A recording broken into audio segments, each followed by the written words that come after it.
हमारे पास पुख्ता सबूत है। यानी कि ईडी रिमांड की जो मांग रख रही है, जिन दलीलों के आधार पर इस ओर इशारा कर रहे हैं कि अरविंद केजरीवाल रिमांड पे जा सकते हैं ईडी की ओर। बलराम, बिल्कुल, देखिए, जैसा कि मैंने आपसे पहले कहा कि पूरी तरह से ईडी की मांग को खारिज कोर्ट नहीं कर सकता है, क्योंकि आपने देखा होगा कि इससे पहले जब मनीष सिसोदिया को ईडी ने गिरफ्तार किया था तो पहली बार कोर्ट में पेश किया था तो 10 दिनों की रिमांड मांगी थी और कोर्ट ने 5 दिनों की रिमांड दी थी। उसके बाद दोबारा कोर्ट में पेश करके रिमांड बढ़ाने की मांग ईडी की तरफ से की गई थी और 5 दिनों की रिमांड मांगी गई थी। तब ईडी को 3 दिनों की और रिमांड मिली थी, यानी कुल 8 दिनों तक मनीष सिसोदिया ईडी की रिमांड में रहे और उसके बाद वो न्यायिक हिरासत में गए। और यही वजह है कि पहली बार जब अरविंद केजरीवाल को ईडी ने कोर्ट के सामने पेश किया तो 10 दिनों की रिमांड मांगी और 10 दिनों की रिमांड को ध्यान में रखते हुए ईडी को 6 दिनों की रिमांड दी गई और आज ईडी ने 7 दिनों की रिमांड और मांगी है। तो यानी 14 दिनों की रिमांड ईडी मांग सकती है और इसीलिए 6 दिनों की रिमांड मिलने के बाद उसके बाद शेष जो 8 दिन बचते हैं उसके लिए उसने 7 दिनों की रिमांड मांगी है।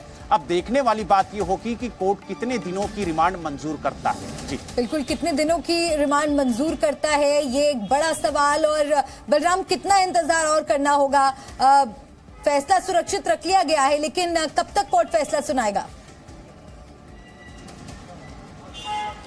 देखिए, कोर्ट का फैसला आज ही आना है, लेकिन कुछ वक्त लग सकता है कोर्ट को फैसला देने में, क्योंकि फैसला कोर्ट ने सुरक्षित रखा है और ये माना जा रहा है कि कुछ ही देर में जो फैसला है वो कोर्ट सुनाएगा और उसके बाद पता चल जाएगा कि दिल्ली के मुख्यमंत्री अरविंद केजरीवाल ईडी की रिमांड पर जा रहे हैं या फिर न्यायिक हिरासत में। जी बिल्कुल, दिल्ली के मुख्यमंत्री अरविंद केजरीवाल के ऊपर कोर्ट ने फैसला सुरक्षित रख लिया। आपसे थोड़ी देर के बाद कोर्ट की तरफ से फैसला भी सुनाया जाएगा। ईडी की रिमांड अर्जी पर फैसला कोर्ट ने सुरक्षित रखा। ईडी की तरफ से अरविंद केजरीवाल की तरफ से अपनी अपनी दलीलें सामने रखी गई। अरविंद केजरीवाल ने कहा कि ये सिर्फ बेबुनियाद आरोप लगाए जा रहे हैं, लेकिन एसजी की तरफ से कहा गया कि ईडी के पास ऐसे ठोस एविडेंस हैं जो इस बात का पुख्ता सबूत हमारे पास मौजूद है। अरविंद केजरीवाल ने 100 करोड़ रुपए बतौर रिश्वत मांगे।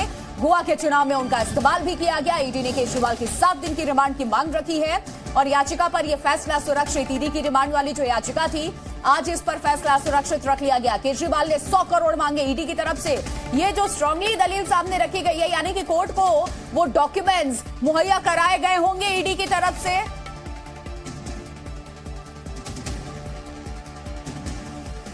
देखिए, जिस तरीके से ईडी के वकील ने कोर्ट में कहा कि पुख्ता सबूत हैं कि 100 करोड़ रुपए की रिश्वत ली गई है और हवाला के जरिए जो पैसा है वो गोवा चुनाव में भेजा गया और गोवा चुनाव प्रचार में खर्च किया गया। हालांकि अब इन सबूतों को ईडी कोर्ट में कब रखेगी, किस तरीके से जो कड़ियां हैं वो जोड़ते हुए सबूतों के साथ कोर्ट के सामने ये रखेगी और जिस तरीके से आरोपी बनाया गया है इस पूरे मामले में अरविंद केजरीवाल को, जिस तरीके से रिमांड पर लेकर के उनसे लगातार पूछताछ चल रही है और यही वजह है कि उन कड़ियों को मजबूती के साथ जोड़ने के लिए ईडी ने 7 दिन की और रिमांड मांगी है। तो अब उन्हें रिमांड पर भेजा जाता है या न्यायिक हिरासत में भेजा जाता है, ये कोर्ट थोड़ी देर में अभी फैसला सुनाएगा और उसके बाद तय होगा कि किस तरीके से उन कड़ियों को ईडी जोड़ रही है, किस तरीके से वो सबूतों को इकट्ठा कर रही है और उन सबूतों को किस तरह से वो कोर्ट के सामने पेश करेगी। जी बिल्कुल बलराम, अब नजर बनाए रखिए केजरीवाल पर कोर्ट का फैसला सुरक्षित। अब से कुछ ही देर में फैसला सबके सामने होगा और सबसे पहले बड़ी खबर जी न्यूज पर हम आपको दिखाएंगे। बिल्कुल, अरविंद केजरीवाल से जुड़ी हर जानकारी लगातार आप तक जी न्यूज ग्राउंड से पहुंचा रहा है। एक छोटे से यहाँ पर हम ब्रेक के लिए रुक रहे हैं।